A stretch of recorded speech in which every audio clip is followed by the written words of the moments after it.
हर हर महादेव। ओम नमः शिवाय। स्वागत करती हूँ मैं आप सभी का मेरे चैनल पर। आज मैं आपको नाग पंचमी की कथा सुनाऊंगी, तो चलिए सुनते हैं इस कथा को। प्राचीन काल में एक सेठ जी थे जिनके 7 पुत्र और सातों पुत्रों का विवाह हो चुका था। सबसे छोटे पुत्र की पत्नी श्रेष्ठ चरित्र की और सुशील थी, परंतु उसके कोई भाई नहीं था। एक दिन उस घर की बड़ी बहू ने घर लीपने के लिए पीली मिट्टी लाने के लिए अपनी बहुओं के साथ चलने को कहा, तो सभी एक साथ डलिया और खुरपी लेकर मिट्टी खोदने के लिए निकल पड़ी।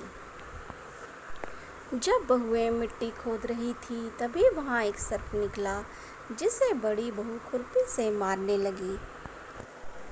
यह देखकर छोटी बहू ने उसे रोका और कहा, इसे मत मारो, यह बेचारा निरपराध है। यह सुनकर बड़ी बहू ने उसे नहीं मारा। तब वह सांप एक और जाकर बैठ गया। तब छोटी बहू ने उससे कहा, मैं अभी लौट कर आती हूँ, तुम यहाँ से जाना मत। इतना कहकर वह इस सबके साथ मिट्टी लेकर घर चली गई और कामकाज में फंसकर सर्प से जो वादा किया वह उसे भूल गई। उसे दूसरे दिन वह बात याद आई, तो वह सबको साथ लेकर वहां पहुंची। सर्प अभी भी उसी स्थान पर बैठा था, जिसे देखकर छोटी बहू बोली, सर्प भैया नमस्कार। सर्प ने कहा, तू भैया कह चुकी है, इसलिए तुझे छोड़ देता हूँ, नहीं तो झूठी बात कहने के कारण मैं तुझे तब तक डस लेता। वह बोली, भैया मुझसे भूल हो गई, उसकी मैं क्षमा मांगती हूँ। तब सर्प बोला, अच्छा तू आज से मेरी बहन है और मैं तेरा भाई, तुझे मुझसे जो मांगना हो मांग ले। वह बोली, मेरा कोई भैया नहीं है, अच्छा हुआ तुम मेरे भाई बन गए।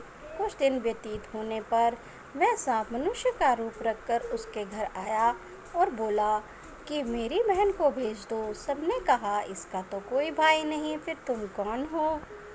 तो वह बोला, मैं दूर के रिश्ते में इसका भाई हूँ, बचपन से ही बाहर चला गया था। उसके विश्वास दिलाने पर परिवार के लोगों ने छोटी को उसके साथ भेज दिया। उसने मार्ग में बताया कि मैं वही सर्प हूँ, इसलिए तू डरना मत और जहाँ चलने में कठिनाई हो वहाँ मेरी डरना मत और जहाँ चलने में कठिनाई हो वहाँ मेरी पूँछ पकड़ लेना। छोटी बहू ने वैसा ही किया और इस प्रकार से उसके घर पहुँच गई। सर्प के घर में धन ऐश्वर्य को देखकर वह चकित रह गई। इस तरह से वो उसके घर रहने लगी। एक दिन सर्प की माता ने उससे कहा, मैं एक काम से बाहर जा रही हूँ, तू अपने भाई को ठंडा दूध पिला देना। उसे इस बात का ध्यान नहीं रहा और उसने सांप को गर्म दूध पिला दिया, जिससे उसका मुंह जल गया। यह देखकर सर्प की माता को गुस्सा आ गया, परंतु सर्प के समझाने पर वह चुप हो गई। तब सर्प ने कहा कि बहन को अब उसके घर भेजना चाहिए। तब सर्प और उसके पिता ने उसे बहुत सा सोना चांदी जवाहरात वस्त्र आभूषण आदि देकर घर पहुंचा दिया। इतना ढेर सारा धन देखकर बड़ी बहू उससे जलने लगी और कहने लगी कि तेरा भाई तो बड़ा धनवान है, तुझे तो उससे और भी धन लाना चाहिए। सर्प ने जब यह वचन सुना तो उसने सब वस्तुएं सोने की लाकर दे दी।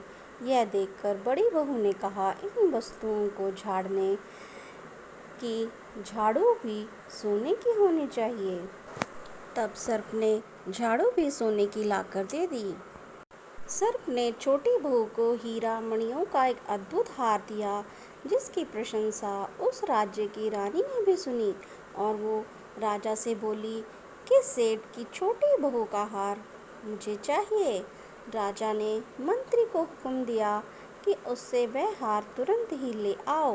मंत्री ने सेठ जी से जाकर कहा कि महारानी जी छोटी बहू का हार पहनेंगी, वह हमें दे दो। सेठ जी ने डर के कारण छोटी बहू का हार उन्हें दे दिया। छोटी बहू को यह बात बहुत बुरी लगी।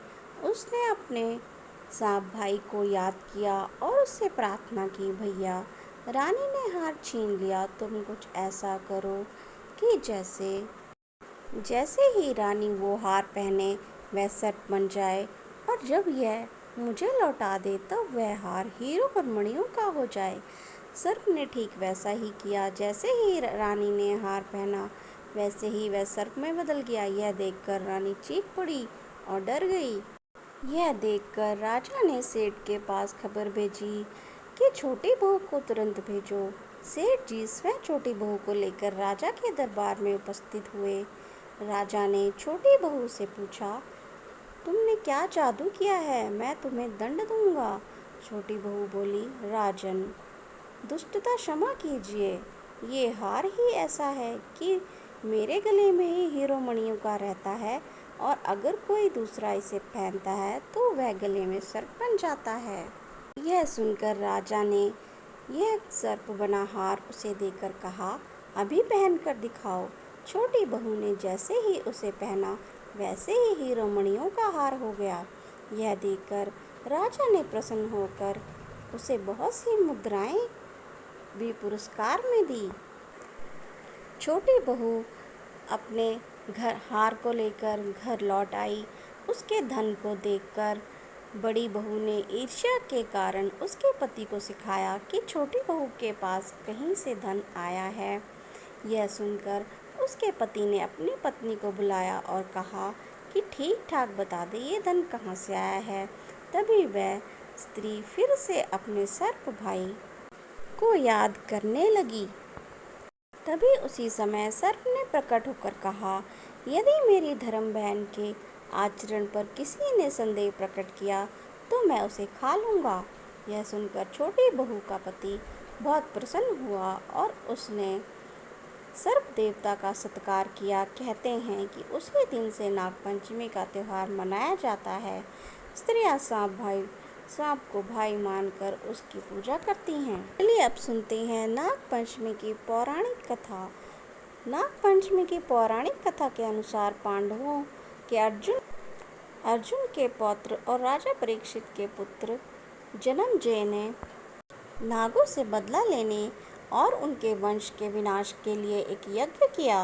वह नागों से अपने पिता राजा परीक्षित की मृत्यु का तक्षक नाग नामक सांप के काटने की वजह से होने के कारण का बदला लेना चाहता था।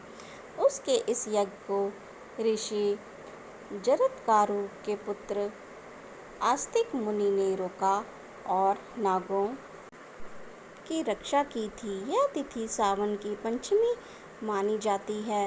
सांपों को शीतलता देने के लिए उन्होंने उनके शरीर पर दूध की धार डाली थी। तब नागों ने आस्तिक मुनि ने कहा कि पंचमी को जो भी उनकी पूजा करेगा उसे कभी भी नागदंश का भय नहीं रहेगा। तभी से श्रावण मास की शुक्ल पक्ष की पंचमी तिथि को नाग पंचमी मनाई जाती है। मान्यता है कि इस दिन नाग देवता की पूजा के साथ भगवान शिव का पूजन भी होना चाहिए।